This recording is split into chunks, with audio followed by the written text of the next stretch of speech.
Nicolas ভাই, কোনো কিছুতে ভালো লাগা বা কোনো কিছুতে ভালো না লাগা এই বিষয়ে ইংরেজি করতে গেলে আমার একটু সমস্যা হচ্ছে। এ বিষয়ে আপনি আমাকে একটু সাহায্য করেন। নো প্রবলেম মিস্টার ডেইক, আমি আপনাকে এই বিষয়ে সাহায্য করতে পারি। কোনো কিছুতে ভালো লাগা বা কোনো কিছুতে ভালো না লাগা এই ধরনের ক্ষেত্রে ফিল বেটার টু এই ফ্রেজটা ব্যবহার করে আপনি ইংরেজি করবেন। যেমন কোনো কিছুতে ভালো লাগার ক্ষেত্রে ফিল বেটার টু, কোনো কিছুতে ভালো না লাগার ক্ষেত্রে ডোন্ট ফিল বেটার টু, এভাবে ইউজ করবেন। একটা উদাহরণ দিচ্ছি, যেমন আমার ভ্রমণ করতে ভালো লাগে, I feel better to travel. অথবা আমার ভ্রমণ করতে ভালো লাগে না, I don't feel better to travel.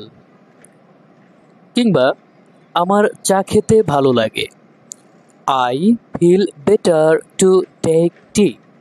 অথবা আমার চা খেতে ভালো লাগে না, I don't feel better to take টি।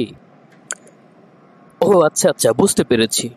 তার মানে এই ধরনের ক্ষেত্রে আমি সাবজেক্টের পরে ফিল বেটার টু, তারপর ভার্ব বসিয়ে সেন্টেন্স করতে পারছি। যেমন আমার ইংরেজি পড়তে ভালো লাগে, I feel better to read English. অথবা আমার ইংরেজি পড়তে ভালো লাগে না, I don't feel better to read English. এরকম, তাই না? তো এক্ষেত্রে আমি আরও দু একটা উদাহরণ দিচ্ছি, আমার ভুল হলে শুদ্ধ করে দেবেন আমাকে। যেমন আমার গ্রামে থাকতে ভালো লাগে, I feel better to live in the village. আমার গ্রামে থাকতে ভালো লাগে না, I don't feel better to live in the village.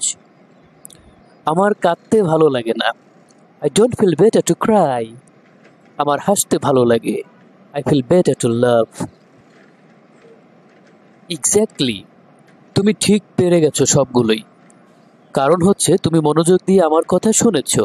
তার মানে কোনো কিছু ভালো লাগা ফিল বেটার টু, কোনো কিছু ভালো না লাগা ডোন্ট ফিল বেটার টু। এটা যোগ করে আমাদের ইংরেজি করতে হবে, বুঝলে কি না? আমি শেষ একটা উদাহরণ দিয়ে আমাদের এই কনভারসেশনটা শেষ করছি।